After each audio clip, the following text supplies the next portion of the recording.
गणित मेला कक्षा 3 के लिए पाठ्य पुस्तक है। ये हमारी गणित की बुक है, ठीक है। और आइए हम अभी सब प्रश्न सोल्व करते हैं इसके।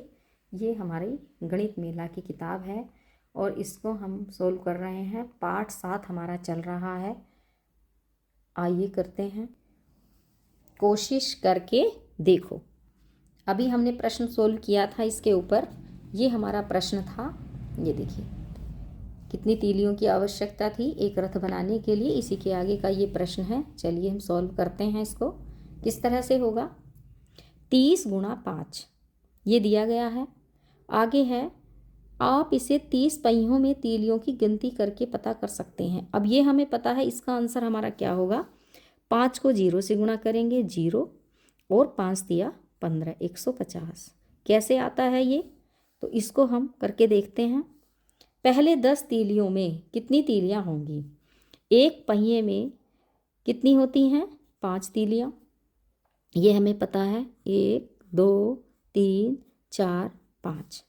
10 पहियों में कितनी हो जाएंगी? तो 10 बार 5 कितना हो गया? 10 गुणा 5 कितना हो गया?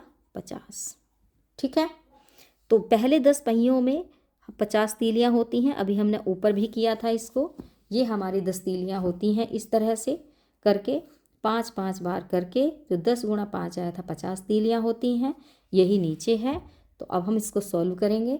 ये देखिए अगले 10 पहियों में कितनी हो जाएंगी? 50 तीलियां होंगी। अगले 10 पहियों में कितनी होंगी? 50 तीलियां होंगी। ठीक। कुल कितनी तीलियां हो गई? जब 50 50 50 कितनी हो गई? 150। 50 50 100 और 100 में 50 हो गया 150 तीलियां। अब देखते हैं ये क्या दिया है। 30 गुणा 5 तीलियां। कैसे? 5 0 0 और 5 दिया 15, 150 तीलियां। बताइए इससे आपको क्या पैटर्न दिखा? बताइए इसमें आपको क्या पैटर्न दिखा? तो हमें ये बार बार करने वाला जोड़ का पैटर्न है हमारा। जोड़ से हम गुणा को हम जोड़ विधि द्वारा सीखते हैं। ये हमारा पैटर्न है। आगे हमें प्रश्न दिए गए हैं। निम्नलिखित को पूरा कीजिए। 40 गुणा 5, 60 गुणा 5, 80 गुणा 5 इस तरह से। तो 40 गुणा 5 को हम सीधे करेंगे। 5 0 0 5 चौक 20। या तो 40 बार 5 लिखें या 5 बार 40 कर दें, क्योंकि 40 बार 5 करने से हमारा बहुत बड़ा हो जाए, कॉपी भर जाएगी। तो हम क्या करते हैं 5 बार 40 कर दें या सीधे गुणा लगा देते हैं। 60 गुणा 5 इसका मतलब है 60 बार 5। तो 60 बार 5 करने का मतलब हुआ कॉपी भरेगी, तो 5 बार 60 कर देते हैं। जब हम इसको जोड़ेंगे तो 5 0 0 और गुणा करने पर आएगा 5 6 30। इस तरह से हो जाएगा। 80 गुणा 5, 5 0 0 और 5 8 40।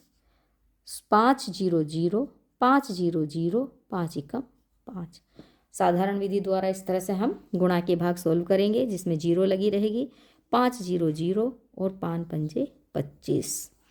70 गुणा 5, 5 0 0 5 7 35।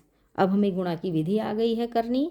हमने पहले इसको जोड़ के देखते हैं और फिर हम जब बार में करते हैं जोड़ते रहते हैं तो उसको हम गुणा की विधि द्वारा भी हल कर सकते हैं। 5 0 0 और 5 9 45। ठीक है। इस तरह से हमारे ये आंसर आ जाते हैं। इस तरह से हम इनको सॉल्व करेंगे। ठीक है।